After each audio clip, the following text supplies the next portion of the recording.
Hi friends, ನಮಸ್ತೆ. Welcome to Srishti's kitchen. ಇವತ್ತಿನ ನಮ್ಮ ರೆಸಿಪಿಯಲ್ಲಿ ಗೋಧಿ ನುಚ್ಚನ್ನು ಬಳಸ್ಕೊಂಡು ಸಖತ್ ಟೇಸ್ಟಿಯಾದ ಪಾಯಸ ಹೇಗೆ ಮಾಡೋದು ಅಂತ ನೋಡೋಣ. ಇವತ್ತಿನ ದಿನ ಕಾರ್ತಿಕ ಮಾಸದ ಕೊನೆ ಸೋಮವಾರ ಆಗಿದ್ದಕ್ಕೆ ನಾನು ದೇವರಿಗೆ ನೈವೇದ್ಯವಾಗಿ ಇದನ್ನೇ ಮಾಡಿಕೊಂಡೆ. ಹಾಗಾಗಿ ಈ ರೆಸಿಪಿನ ನಿಮ್ಮ ಒಟ್ಟಿಗೆ ಶೇರ್ ಮಾಡ್ಕೊಳ್ತಾ ಇದ್ದೀನಿ. ಫ್ರೆಂಡ್ಸ್, ಈ ರೆಸಿಪಿನ ಮಾಡಲಿಕ್ಕೆ ಮೊದಲಿಗೆ ಇಲ್ಲಿ ಸ್ಟವ್ ಮೇಲೆ ಒಂದು ಪಾತ್ರೆ ಇಟ್ಟು 1 ಕಪ್ಪಷ್ಟು ಗೋಧಿ ನುಚ್ಚನ್ನು ತೊಗೊಂಡಿದ್ದೀನಿ. ತೋರಿಸ್ತಾ ಇದ್ದೀನಿ ನೋಡಿ. ಸ್ಟಾರ್ಟಿಂಗ್ ಟು ಎಂಡಿಂಗ್ವರೆಗೂ ಮೆಷರ್ಮೆಂಟ್ಗೆ ಇದೇ ಕಪ್ ಇಟ್ಕೊಂಡ್ರೆ ಫಸ್ಟ್ ಟೈಮ್ ಮಾಡ್ಕೊಳ್ಳೋರಿಗೆ ತುಂಬ ಈಸಿ ಆಗುತ್ತೆ. ಈಗ ಈ ನುಚ್ಚನ್ನು ನಾವು ಚೆನ್ನಾಗಿ ರೋಸ್ಟ್ ಮಾಡ್ಕೊಳ್ಳೋಣ, ಅಂದರೆ ಹುರ್ಕೊಳ್ಳೋಣ. ಸ್ಟವ್ ಮೀಡಿಯಮ್ ಫ್ಲೇಮಲ್ಲಿ ಇಟ್ಕೊಂಡು ಒಂದು 6ರಿಂದ 8 ನಿಮಿಷಗಳ ಕಾಲ ಸಮಯ ಬೇಕಾಗುತ್ತೆ ನಾವು ಇದನ್ನು ಹುರಿಯಲಿಕ್ಕೆ. ಈ ರೀತಿಯಾಗಿ ಹುರಿಯೋವಾಗ ನಮಗೆ ಅದರದ್ದು ಬಣ್ಣ ಎಲ್ಲ ಬದಲಾಗುತ್ತೆ. ಆಗ ನಮಗೆ ಅದು ಚೆನ್ನಾಗಿ ರೋಸ್ಟ್ ಆಗಿದೆ ಅಂತ ಅರ್ಥ ಆಗುತ್ತೆ. ನೋಡಿ, ಈ ರೀತಿ ಆಗುತ್ತೆ. ಈಗ ನಾವು ಯಾವ ಕಪ್ಪಲ್ಲಿ ಗೋಧಿ ನುಚ್ಚು ತೊಗೊಂಡಿದ್ದೀವೋ ಅದೇ ಕಪ್ಪಲ್ಲಿ 4 ಕಪ್ಪಷ್ಟು ನೀರನ್ನು ಹಾಕ್ಕೊಳ್ಳಿ. ಗೋಧಿ ನುಚ್ಚು ಸ್ವಲ್ಪ ಬೇಯಲಿಕ್ಕೆ ಸಮಯ ಹಿಡಿಯುತ್ತಲ್ಲ, ಹಾಗಾಗಿ 1 ಕಪ್ಪು ಇದಕ್ಕೆ 4 ಕಪ್ಪಷ್ಟು ನೀರನ್ನು ಹಾಕ್ಕೊಳ್ತಾ ಇದ್ದೀನಿ. ನೀರು ಹಾಕಿದ್ಮೇಲೆ ಒಮ್ಮೆ ಇದನ್ನೆಲ್ಲ ಚೆನ್ನಾಗಿ ಮಿಕ್ಸ್ ಮಾಡಿಕೊಂಡು ಈಗ ಲಿಡ್ ಕ್ಲೋಸ್ ಮಾಡಿ ಒಂದು 10ರಿಂದ 12 ನಿಮಿಷಗಳ ಕಾಲ ಸ್ಟವ್ ಮೀಡಿಯಮ್ ಫ್ಲೇಮಲ್ಲಿ ಇಟ್ಕೊಂಡು ಇದನ್ನು ಕುಕ್ ಮಾಡ್ಕೋಬೇಕಾಗತ್ತೆ. ಈಗ ಒಂದು 10 ನಿಮಿಷ ಆದಮೇಲೆ ನಾನು ನೋಡಿ ತೆಗಿತಾ ಇದ್ದೀನಿ. ಈಗ ಗೋಧಿ ನುಚ್ಚು ಅನ್ನೋದು ನಮಗೆ ಇಲ್ಲಿ ಚೆನ್ನಾಗಿ ಬೆಂದಿರುತ್ತೆ. ಆದರೂ ಸಹ ನೀವೊಮ್ಮೆ ಚೆಕ್ ಮಾಡ್ಕೊಳ್ಳಿ. ಏನಾದರೂ ನಿಮಗೆ ಸಾಫ್ಟ್ ಇಲ್ಲ, ಇನ್ನೂ ಸ್ವಲ್ಪ ಬೇಯಬೇಕು ಅಂತ ಅನ್ನಿಸ್ತಿದ್ರೆ ಇನ್ನೂ ಒಂದು 3ರಿಂದ 4 ನಿಮಿಷ ನೀವು ಇದನ್ನು ಕುಕ್ ಮಾಡ್ಕೋಬೋದು. ನನಗೀಗ ಕರೆಕ್ಟ್ ಆಗಿದೆ. ಈಗ ನಾವು ಬೆಲ್ಲವನ್ನು ಕರಗಿಸ್ಕೊಳ್ಳೋಣ. ಈಗ ನಾವು ನುಚ್ಚು ಯಾವ ಕಪ್ಪಲ್ಲಿ ತೊಗೊಂಡಿದ್ವೋ, ಅಂದರೆ ಗೋಧಿ ನುಚ್ಚು, ಅದೇ ಕಪ್ಪಲ್ಲಿ ಬೆಲ್ಲದ ತುರಿನ 1 ಕಪ್ ತೊಗೊಂಡಿದ್ದೀನಿ ಇಲ್ಲಿ ನಾನು. ಈಗ ಬೆಲ್ಲವನ್ನು ಕರಗಿಸ್ಕೊಳ್ಳಿಕ್ಕೆ 1 ಕಪ್ಪಷ್ಟು ನೀರನ್ನು ಹಾಕ್ಕೊಳ್ತಾ ಇದ್ದೀನಿ. ಅದಕ್ಕೆ ಒಂದು ವೇಳೆ ನಾವು ಸಿಹಿ ತುಂಬ ಇಷ್ಟಪಡ್ತೀವಿ, ನಮ್ಗೆ ಇನ್ನೂ ಸ್ವಲ್ಪ ಸಿಹಿ ಜಾಸ್ತಿ ಬೇಕು ಅನ್ನೋರು 1.5 ಕಪ್ಪಷ್ಟು ಬೆಲ್ಲವನ್ನು ಸಹ ತೊಗೋಬೋದು. ಈಗ ಇಲ್ಲಿ ನಮ್ಗೆ ಯಾವುದೇ ಪಾಕದ ಅವಶ್ಯಕತೆ ಇಲ್ಲ. ಈ ರೀತಿಯಾಗಿ ಬೆಲ್ಲ ಕರಗಿದ್ರೆ ಸಾಕು. ಈಗ ಸ್ಟವ್ ಆಫ್ ಮಾಡ್ಕೊಳ್ತಾ ಇದ್ದೀನಿ.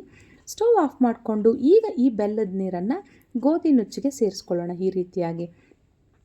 ಈ ರೀತಿ ಎಲ್ಲ ನೀರು ಎಲ್ಲ ಹಾಕಿ ನಾವು ಮಾಡೋದ್ರಿಂದ ನಮಗೆ ತಣ್ಣಗಾದರೂ ಸಹ ಗಟ್ಟಿ ಆಗದಿರಾನೇ ಇರುತ್ತೆ.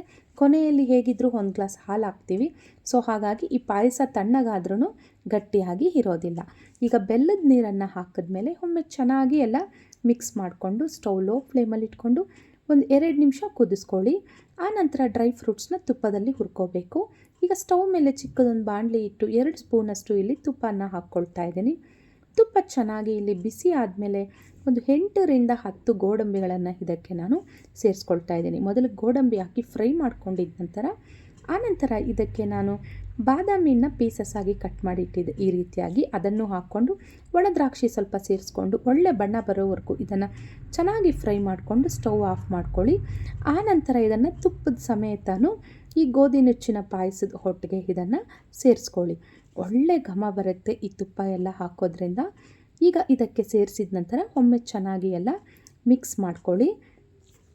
ಹೆಲ್ತ್ಗೂ ಸಹ ತುಂಬ ಒಳ್ಳೆಯದು. ಇಲ್ಲಿ ನಾವು ಗೋಧಿ ನುಚ್ಚು ಹಾಗೂ ಬೆಲ್ಲವನ್ನು ಸೇರಿಸಿ ಮಾಡಿರೋದ್ರಿಂದ ಡಯಟ್ ಮಾಡೋರಾಗಿರ್ಬೋದು ಅಥವಾ ಡಯಾಬಿಟಿಕ್ ಇರೋರಾಗಿರ್ಬೋದು ಯಾವುದೇ ಭಯ ಇಲ್ದಿರ ಈ ಸ್ವೀಟ್ನ ಸವಿಬೋದು. ಈಗ ಒಳ್ಳೆ ಫ್ಲೇವರ್ ಬೇಕಲ್ವಾ? ಸೊ ಹಾಗಾಗಿ ಒಂದು ಸ್ವಲ್ಪ ಏಲಕ್ಕಿ ಪುಡಿನ ಸಹ ಈ ಒಂದು ಹಂತದಲ್ಲಿ ನಾವು ಸೇರಿಸ್ಕೊಳ್ಳೋಣ. ಈಗ ಒಮ್ಮೆ ಮಿಕ್ಸ್ ಮಾಡಿಕೊಂಡು ಚೆನ್ನಾಗಿ ಸ್ಟವ್ ಆಫ್ ಮಾಡ್ಕೊಳ್ಳಿ. ಸ್ಟವ್ ಆಫ್ ಮಾಡ್ಕೊಂಡಿದ್ದ ನಂತರ ಸ್ವಲ್ಪ ಕಾಯಿಸಿ ತಣ್ಣಗಾಗಿರೋವಂಥ ಹಾಲನ್ನು ಇದಕ್ಕೆ ನಾವು ಸೇರಿಸ್ಕೋಬೇಕಾಗತ್ತೆ. ನೆನಪಿರಲಿ ನೋಡಿ, ಸ್ಟವ್ ಆಫ್ ಮಾಡಿದೆ. ಈಗ ನಾನು ಸ್ಟವ್ ಆಫ್ ಮಾಡಿದ ನಂತರ ಇಲ್ಲಿ 1 ಗ್ಲಾಸಷ್ಟು ಹಾಲನ್ನು ಸೇರಿಸ್ಕೊಳ್ತಾ ಇದ್ದೀನಿ. ಒಂದು 1/4 ಲೀಟ್ರಷ್ಟಿದೆ. ಕಾಯಿಸಿ ತಣ್ಣಗಾಗಿರುವಂಥ ಹಾಲನ್ನು ಇದಕ್ಕೆ ಸೇರಿಸ್ಕೊಳ್ಳಿ. ಈಗ ಒಮ್ಮೆ ಚೆನ್ನಾಗಿ ಎಲ್ಲ ಮಿಕ್ಸ್ ಮಾಡಿಕೊಂಡ್ರೆ ಇಲ್ಲಿ ನಮಗೆ ದೇವರ ನೈವೇದ್ಯಕ್ಕೆ ಸಖತ್ ಟೇಸ್ಟಿಯಾದ ಗೋಧಿ ನುಚ್ಚು ಹಾಗೂ ಬೆಲ್ಲದಿಂದ ಮಾಡಿರುವಂಥ ಪಾಯಸ ಇಲ್ಲಿ ನಮಗೆ ರೆಡಿ ಆಯಿತು. ನೋಡಿ ಎಷ್ಟು ಚೆನ್ನಾಗಿದೆ. ಇದು ತಣ್ಣಗಾದರೂ ಸಹ ಗಟ್ಟಿ ಆಗೋದಿಲ್ಲ. ಈಗ ಇದನ್ನು ನಾನು ಒಂದು ಬೌಲ್ಗೆ ತೆಗೆದುಕೊಳ್ತಾ ಇದ್ದೀನಿ. ಈ ಸಖತ್ ಟೇಸ್ಟಿಯಾದ ಪಾಯಸವನ್ನು ಮಾಡಬೇಕಾದ್ರೆ ನೀವು ಸಹ ಒಮ್ಮೆ ಟ್ರೈ ಮಾಡಿ. ನಾನು ಹೇಳಿದೆ ಅಲ್ಲ, ನಮಗೆ ತಿನ್ನಲಿಕ್ಕೂ ಚೆನ್ನಾಗಿರುತ್ತೆ, ದೇವರ ನೈವೇದ್ಯಕ್ಕೂ ಸಹ ಅದ್ಭುತವಾಗಿರುತ್ತೆ, ಆರೋಗ್ಯಕ್ಕೂ ಸಹ ತುಂಬ ಒಳ್ಳೆಯದು. ಯಾವುದೇ ಭಯ ಇಲ್ದಿರ ಈ ಪಾಯಸವನ್ನು ಸವಿಬೋದು.